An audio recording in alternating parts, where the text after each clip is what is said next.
All right, back with part two of the garden tour. Unfortunately, my iPhone was full of storage, or storage was full, so I had to go delete a bunch of stuff. But anyway, back on it. Yes, we got some more transplants, a couple seed bok choy there. Uh, Michael's peas didn't really turn out too well, and they fell over, but we have to get a trestle up for them. Got some more beets put in.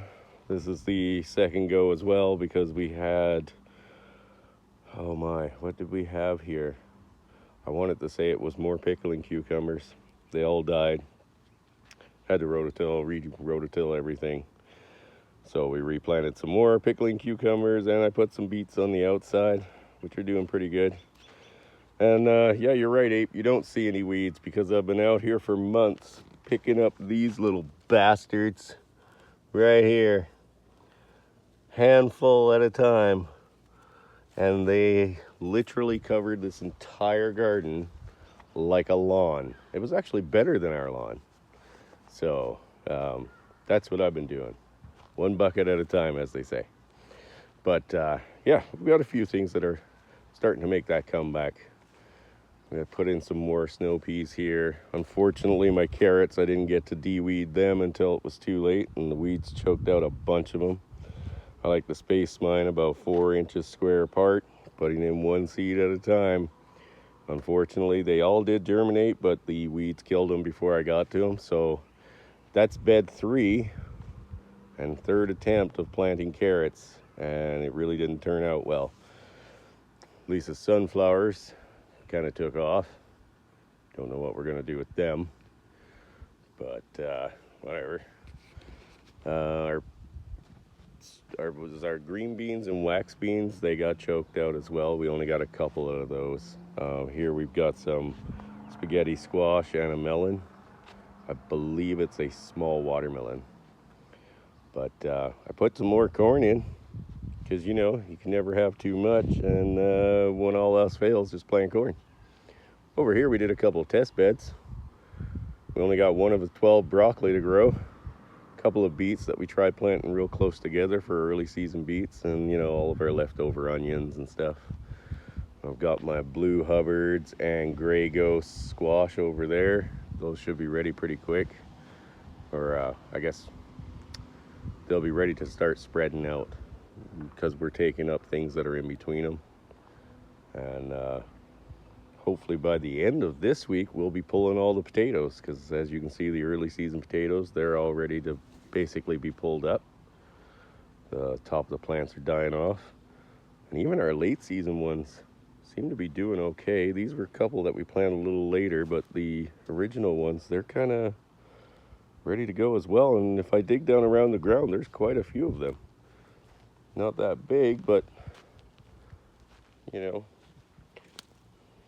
they're pretty darn good looking from what I could tell. Planted a few more of the snow peas here. Still got to get a trestle up. Our leftover tomatoes. Over here we didn't have as much of the compost, so it didn't get quite as hot. Unfortunately, this is where I planted my carrots first, and the bit of compost that we did have in there stunted the hell out of them, and we had to return it, and I've replanted it all again. So this is attempt 4, and they are starting to pop up. But of course, all the weeds are coming back with them. These little bastards here that keep choking everything out. There's one. Here's another one. I just don't think we're going to get anything out of them by the time the season's over because we should have done a harvest by now. And this year, the only thing we're really getting out of here that's of any substance is going to be potatoes right away, and then a fall crop can be put in here, which will most likely be a pea that we have, just a regular like soup pea. This is our seed area for our onions. As you can see, we got some lovely bulbs there. Michael's pretty excited about that, and most of these have finished flowering on this one. And we put in tried out some of these leeks. So it'll be interesting to see what happens with them next year, because we won't be turning this bed. And planted some cilantro, got quite a bit of cilantro out of that, and I still managed to let most of the plants go to seed. So we'll have our seeds as well. And here we got some of the white shallots, which taste pretty darn good. I pulled a couple, and we've already tried them out, so they're pretty good. Other than that, I'm really hopeful on my corn. I have no hope for tomatoes anymore, none. This will be year 2 where we basically got no tomatoes, and you know, by the time the season was over, they were just green, a few green things left on them, but they didn't ripen. So unlike the first year that we did gardening here, we're not having great luck. First year we had tomatoes that were just unkillable. They took over everything and produced so many we didn't even know what to do with them. But, you know, when you're given lemons, make lemonade. So if everything gets replanted with potatoes and corn, so be it. You know, it's too late to do onions now, but yeah, you could probably still throw in potatoes and corn and still get a harvest. You know, short season corn. And I'm almost ready to build my box in here, and this will be essentially our herb garden for next year. And then I'll clean up this row once we've got the box dimensions built out. And then we can use that area for herbs, because we did try, other than cilantro, we did try some in containers, but they got too hot. So now we've got a bunch that went to seed. Rosemary did really nice, so we'll have good rosemary. But they went to seed really fast because of the heat, and they were out front in full sun. Wasn't the best idea. So that'll be our herb bin. And maybe that's where, Ape, you'll see the actual weeds next year. Because I gotta be honest with you, I might as well plant those. I got the seed. But today I'm gonna feed the garden, or especially the corn, with the nitrogen, the old blue mix there. And yeah, just try to keep those areas watered, because it seems like all the signs are pointing towards that it got too hot and too dry.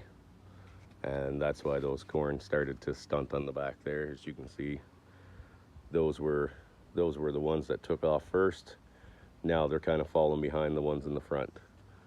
So either way, hopefully we'll get lots of corn. Lots of corn, lots of potatoes. What else can you ask for? Hopefully we'll be able to get on tonight for a live stream, and yeah, we'll shoot the shit later. But other than that, that is the garden for this year. And hopefully by next year we'll have a no-till garden, because that's why I wanted to build the rows as they were. If it becomes available, we'll probably get more lumber and then turn these rows into just, you know, raised beds, and board them off. It does seem to be the way to go, especially for weed control. I just don't like it because of the fact that really this cuts out a lot of the actual growing space to do it this way. But we'll see. Only time will tell. And we will talk to you guys later.